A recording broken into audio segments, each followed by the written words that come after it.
दोस्तों नमस्कार, जय हिंद, वंदे मातरम। आप सभी लोगों का मेरे YouTube चैनल में स्वागत है। आज मैं आप लोगों के लिए इसके पहले की जो शैली पढ़ा चुके हैं राजस्थानी, और अब आपको बीकानेर, नागौर और अजमेर शैली लेकर आया हुआ हूं। इसके पहले के जो वीडियो हैं क्रम वाइज, वो सब आप लोगों के लिए उपलब्ध हो चुके हैं। आप मेरे YouTube चैनल पर जाएंगे तो आपको क्रम वाइज वीडियो मिलते रहेंगे। एक एक शैली को मैं क्रम वाइज लेकर चल रहा हूँ, जिससे आप लोगों को समझने और पढ़ने दोनों में आसानी हो और अच्छी तरह से आप समझ सकें। तो स्टार्ट करते हैं आज के सेशन को, और पहला प्रश्न लेते हैं बीकानेर, नागौर और अजमेर शैली। इसके बारे में जो अहम पॉइंट है, इसके बारे में हम चर्चा करेंगे आप लोगों से। तो आप सभी लोग रेडी हो जाइए, रफ और पेन लेकर के या कापी लेकर के। आप जो क्वेश्चन आपको हार्ड लगता है उसको आप नोट करते रहिएगा। तो आज के सेशन का पहला क्वेश्चन लेते हैं। शाह मोहम्मद कहाँ से बीकानेर आए थे? शाह मोहम्मद कहाँ से बीकानेर आए थे? तो शाह मोहम्मद लाहौर पाकिस्तान में है, वहाँ से ये कहाँ आए थे? बीकानेर आए थे। बीकानेर कहाँ पड़ता है? राजस्थान में पड़ता है। राजस्थान की किस शैली में भवन गुंबद चित्रित है? तो किस शैली में है? तो बीकानेर शैली होती है, उसी शैली में वहाँ के भवन और गुंबद चित्रित किए गए हैं। खतरगच्छों का उत्कृष्ट कला केंद्र है, कौन सा है? तो खतरगच्छों का उत्कृष्ट कला केंद्र नागौर है। आप वन लाइनर में पढ़ेंगे अच्छे से। नागौर। अजमेर शैली के सर्वाधिक चित्र किस संग्रहालय से प्राप्त होते हैं? तो ये संग्रहालय कुंवर संग्राम सिंह संग्रहालय में। यहाँ पर अजमेर शैली के सर्वाधिक, सबसे अधिक चित्र यहाँ कुंवर संग्राम सिंह संग्रहालय में प्राप्त होते हैं। अजमेर शैली का प्रसिद्ध चित्र है जूनिया का चाँद। ये अजमेर शैली का प्रसिद्ध चित्र है, और ये भी कई बार पूछा गया अजमेर शैली का प्रसिद्ध चित्र क्या है। तो ऐसे प्रश्नों को आप चुनिंदा प्रश्नों में रखेंगे। किस अवस्था के चित्र नागौर में कुशलतापूर्वक बने हैं? वृद्धावस्था के चित्र वहाँ पर जो बनाए गए हैं नागौर में, वो कुशलतापूर्वक बने हुए हैं। नागौर शैली का उत्कृष्ट चित्र है, कौन सा है? ठाकुर इंदर सिंह। ये वहाँ का उत्कृष्ट चित्र है नागौर शैली का। ये याद रखना, आपको एक एक पॉइंट याद रखना है। नागौर में मुख्य रूप से चित्रण हुआ है, तो सभीहों का चित्रण हुआ है, इसको याद रखना है। बीकानेर शैली के प्रमुख चित्रकार कौन हैं? ये इम्पॉर्टेंट, आपका बेहद इम्पॉर्टेंट, वेरी वेरी इंपॉर्टेंट, आप स्टार लगा लीजिएगा। ये आपका अच्छा क्वेश्चन है। अली रजा, हसन रजा और रुकनुद्दीन, ये तीनों इम्पॉर्टेंट चित्रकार हैं।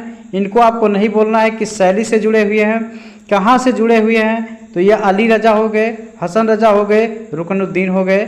ये कहाँ से जुड़े हुए हैं? ये बीकानेर शैली। बीकानेर शैली कहाँ की है? राजस्थान की है। बीकानेर शैली की शुरुआत कब हुई? तो बीकानेर शैली की शुरुआत होती है 17वीं शताब्दी में होती है। इसको याद रखना है, इंपॉर्टेंट क्वेश्चन ये भी आपका है। बीकानेर शैली कब अपने उत्कर्ष पर पहुँची? 18वीं शताब्दी के उत्तरार्ध में पहुँची थी। बीकानेर शैली अपने उत्तरार्ध पर पहुँची थी। बीकानेर का नाम बीकानेर किसने रखा था? ये इंपॉर्टेंट प्रश्न है। हम इसको आपको स्टार बना देते हैं, क्योंकि वहाँ पे जयपुर या उदयपुर ऐसे ऐसे प्रश्न बनते हैं। तो आपको पढ़ लेना है, राजा देवराज ने रखा था बीकानेर का नाम, बीकानेर रखा था। तो इम्पॉर्टेंट प्रश्न है आपका। किसके नाम पर बीकानेर का नाम पड़ा? बीकाजी थे, ये देवराज के बाबा थे, इनके नाम पर पढ़ा। ये बहुत ही इम्पॉर्टेंट प्रश्न है। इन प्रश्नों को आपको एकदम नोट कर लेना है। किसके नाम पर बीकानेर का नाम पड़ता है? तो बीकाजी थे, जो देवराज के बाबा थे, उनके नाम पर बीकानेर का नाम पड़ा हुआ है। अगला प्रश्न लेते हैं, मोस्ट इम्पॉर्टेंट प्रश्न है। बीकानेर शैली के विकास में कौन सा ग्रंथ सहायक है? तो बिहारी सतसई। आप जानते हैं बिहारी को बिहारी जी ने लिखा है। बिहारी सतसई में 719 दोहों का संकलन किया गया है। तो इसमें कौन सा ग्रंथ सहायक है? तो बिहारी सतसई सहायक है। बीकानेर के रंग कैसे हैं? तो चटकीले रंगों से रंगा हुआ है बीकानेर, चटकीले रंग हो जाएंगे। राजस्थान की किस शैली में सर्वाधिक अलंकृत और अलंकारिक चित्र बने हैं? इसमें बीकानेर शैली में बने हुए हैं, सर्वाधिक अलंकृत चित्र बने हुए हैं। बीकानेर नगर की स्थापना किसके द्वारा हुई थी? 1428 में राव बीकाजी के द्वारा की गई थी। 1488 में राव बीकाजी के द्वारा की गई थी। ये आपका अहम है। अगर आप लोग हिस्ट्री पढ़े होंगे तो आपको जानकारी होगी लेकिन कुछ जानकारियाँ जो बच रही हैं उसको आप यहाँ से गेन कर लीजिए, तो इससे आसानी हो जाएगी। बीकानेर शैली में मुगल संस्कृति की छाप है, परंतु इस विषय की वस्तु कैसी है, तो ये हिंदू है। विषय वस्तु क्या है, हिंदू से संबंधित है, इसको याद रखिए। बरसते मेघों सारस मिथुनों की आकृतियों का चित्रांकन किस शैली में हुआ, बीकानेर शैली में हुआ है, इसको याद रखना है। बीकानेर शैली के विकास में कौन सा ग्रंथ सहायक है, बिहारी सतसई, रिपीटेड प्रश्न है आपका, सॉरी। बीकानेर शैली का मुख्य विषय क्या है, तो रामायण। रामायण में जो चित्रित किया गया है रुकनुद्दीन ने चित्रित की है, ये आप इंपॉर्टेंट रखिएगा क्योंकि आपको ये पूछ सकता है। बीकानेर शैली का मुख्य विषय क्या है, तो रामायण, रुकनुद्दीन ने इसको चित्रित किया है। इंपॉर्टेंट प्रश्न में नोट कर लीजिएगा इसको। राजस्थान की किस शैली में सर्वाधिक मुस्लिम चित्रकार थे, तो बीकानेर शैली में भी सर्वाधिक मुस्लिम चित्रकार मिलते हैं। कोई ना कोई हर शैली की विशेषता होती है, कोई ना कोई खासियत होती है, तो ऐसे ही बीकानेर शैली के बारे में हम पढ़ रहे हैं। बीकानेर शैली के भगवत पुराण रसिक प्रिया किसने चित्रित की, तो रुकनुद्दीन ने ही की है। ये इंपॉर्टेंट कवि आपके हैं, ये भी आपका इंपॉर्टेंट लगा लीजिएगा, स्टार कर लीजिएगा। बीकानेर शैली में प्राकृतिक चित्रों पर किस शैली का प्रभाव दृष्टिगोचर होता है, अपभ्रंश शैली का प्रभाव दृष्टिगोचर होता है। बीकानेर शैली का अंतिम चित्रकार कौन है, लूफे भारत का है, तो ये इसका चित्रकार है। अगली आपकी जो शैली हम पढ़ते हैं, बूदी शैली के बारे में पढ़ते हैं। इंपॉर्टेंट शैलियाँ हैं ये, जो आप राजस्थान राज्य आपका है चित्रकला की दृष्टि से, TGT, PGT and LT exam की दृष्टि से बहुत ही बेहद महत्वपूर्ण है आपका। तो इसको आपको, इस टॉपिक को अच्छे से पढ़ लेना है, एक भी नंबर आपका मिस ना हो, नहीं तो आप जानते हैं कि आपका 1 नंबर या 2 नंबर से जब सिलेक्शन रुकता है तो बहुत ज़्यादा कष्ट होता है। इसलिए जो भी आपके अंदर सस्पेंसिव क्वेश्चन है, जो भी जरा सा क्वेश्चन आपको डाउट लग रहे हैं, उन प्रश्नों को आप क्लियर करके अभी समय रहते हुए रिपीट कर लीजिए। आप लिख करके रिपीट कर लीजिए, याद कर लीजिए, कई बार वीडियो देख करके कर लीजिए, चाहे जैसे आप कर लीजिए मेहनत करके, लेकिन उसको आप वो जो संदिग्ध प्रश्न है उनको क्लियर कर लीजिए, आप सस्पेंस अपने अंदर से दूर कर लीजिए। बूदी शैली पर कहाँ का प्रभाव दर्शनीय है, तो दक्षिणी प्रभाव दर्शनीय है बूदी शैली पर। संपूर्ण 12मासा का चित्र किस शैली में है, बूदी शैली में चित्रित किया गया है संपूर्ण 12मासा का। स्त्री आकृतियों को प्रायः काले रंग के लहंगे किस शैली में पहनाए गए, तो बूदी शैली में पहनाए गए स्त्रियों को काले रंग के लहंगे। अगला प्रश्न है, छत पर शीशों की जड़ाई का कार्य हुआ है, बूदी शैली में हुआ है। राजस्थान की किस शैली में सर्वाधिक चटकीले रंगों का प्रयोग हुआ है, बूदी शैली में चटकीले रंगों का प्रयोग हुआ है। अगला है, राजस्थान की किस शैली में पेड़ पौधों को खिलौने की तरह चित्रित किया गया है, तो बूदी शैली में रंग बिरंगे मेघ भेष की विशेषता है। बूदी शैली में रंग बिरंगे मेघ भेष की विशेषता है, राइट ये हो जाएगा। अगला प्रश्न है, बूदी शैली का सर्वाधिक विकास किसके समय में हुआ, राजा छत्रसाल सिंह या राजा छतर सिंह के समय में हुआ। राजा छत्रसाल सिंह या राजा छतर सिंह के समय में हुआ है बूदी शैली का सर्वाधिक विकास। स्टार बना लीजिएगा इस प्रश्न पे। बूदी शैली के प्रमुख चित्रकार कौन थे, हम नाम पढ़ देते हैं, आप लोग नोट कर लीजिएगा। सुरजन, रामलाल, साधुराम, अहमद अली, 4 चित्रकार हो गए, बूदी शैली के प्रमुख चित्रकार हो गए। कौन कौन से, हम नाम रिपीट करते हैं आपको, सुरजन, रामलाल, साधुराम, अहमद अली। तो ये 4 इंपॉर्टेंट हो गए जो बूदी शैली के प्रमुख चित्रकार के रूप में जाने जाते हैं, आर्टिस्ट के रूप में जाने जाते हैं। हाड़ा राजाओं की राजधानी रही है, बूदी शैली रही है। हाड़ा जो राजा थे उनकी राजधानी रही है। 16वीं सदी के मध्य में किस राजा के समय में बूदी शैली के चित्र उपलब्ध होते हैं, तो राजा राय सुरजन सिंह के समय में चित्र होते हैं। आप सभी लोग, अगर वीडियो आपको अच्छा लगता है तो वीडियो लाइक कीजिए, अपने दोस्तों को शेयर कीजिए और चैनल को सब्सक्राइब कर लीजिएगा यदि आपको अच्छा लगता है वीडियो तो। अगला हम लेते हैं, अगला प्रश्न, कदली वृक्ष आम्र वृक्ष की वैकल्पिक व्यवस्था किस शैली में मिलती है, तो वो वैकल्पिक व्यवस्था बूदी शैली में ही मिलती है।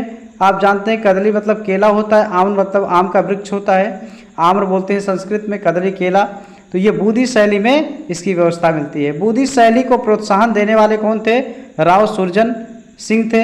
ये जो थे क्या, उसको प्रोत्साहन दिया था इन्होंने, प्रोत्साहन बढ़ावा दिया था। किस शैली में दौड़ते हुए हाथियों के चित्र विशेष प्रसिद्ध हैं, तो बूदी शैली में दौड़ते हुए हाथियों के चित्र विशेष प्रसिद्ध है, ऐसा प्रदर्शित किया गया है। बूदी शैली का मुख्य विषय क्या है, नायिका भेद है, बूदी शैली का प्रमुख विषय है। दूज का चाँद देखते प्रेमी युगल के चित्र पर किसका नाम है, मोहन का नाम है, ये इम्पॉर्टेंट है। कांटा निकालती हुई स्त्री का चित्र इस समय कहाँ है? Prince of Wales museum Mumbai में रखा गया है।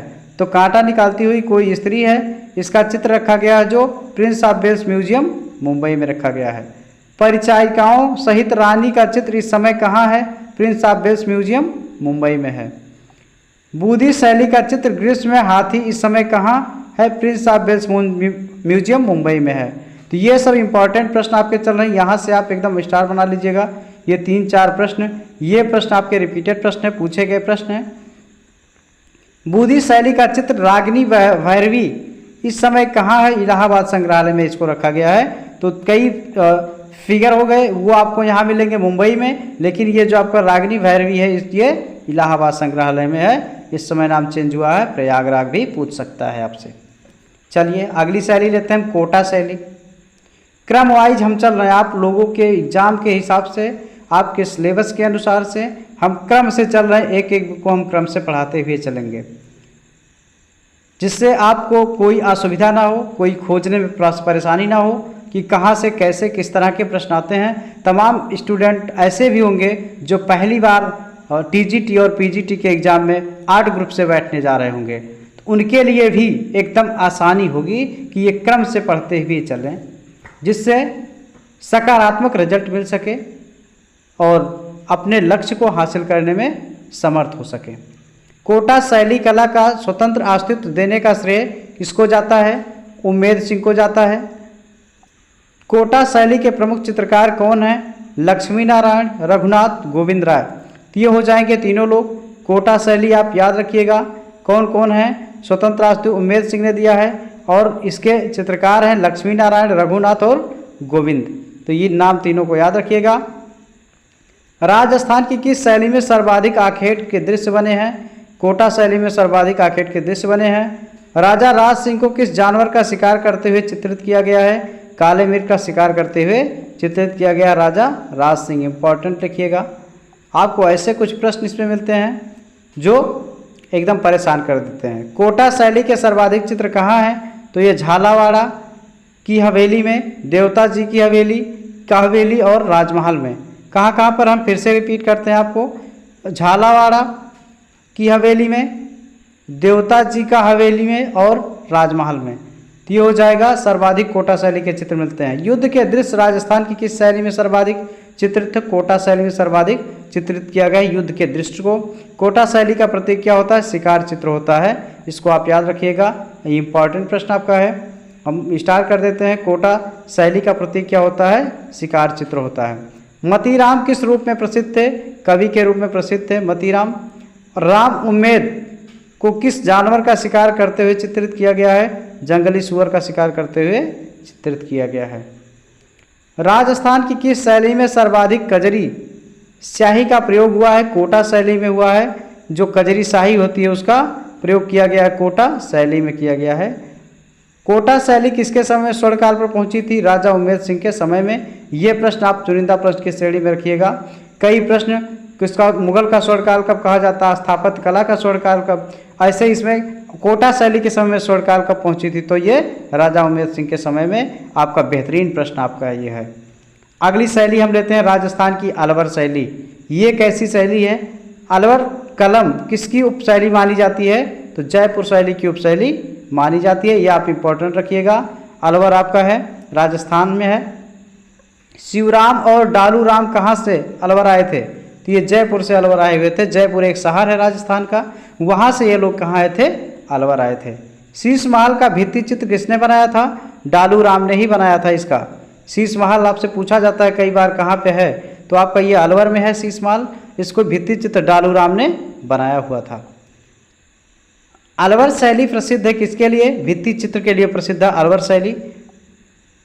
अलवर शैली किसके लिए? भित्ति चित्र के लिए। बलदेव किस शैली का चित्र बनाता था? मुगल शैली का चित्र बलदेव बनाता था। अलवर संग्रहालय में सर्वाधिक चित्र किस महाराजा का है? तो बख्तावर सिंह का है ज़्यादा से ज़्यादा। हाथी दांत की पटरियों पर चित्रांकन किस शैली में हुआ है? अलवर शैली में हुआ है। ये अलवर शैली हो जाएगी। डालू राम क्या बनाने में निपुण थे? भित्ति चित्र बनाने में निपुण थे। अलवर शैली में हाथी दांत की पटरियों पर चित्र बनाने के लिए कौन प्रसिद्ध था? मूलचंद। ये जो था अलवर शैली में हाथी दांत की पटरियों पर चित्र बनाने के लिए प्रसिद्ध था। कौन सा चित्रकार जयपुर से अलवर आया था? तो ये डालू राम था, जो जयपुर से अलवर आया हुआ था। अगला है, तो आज बस इतना ही।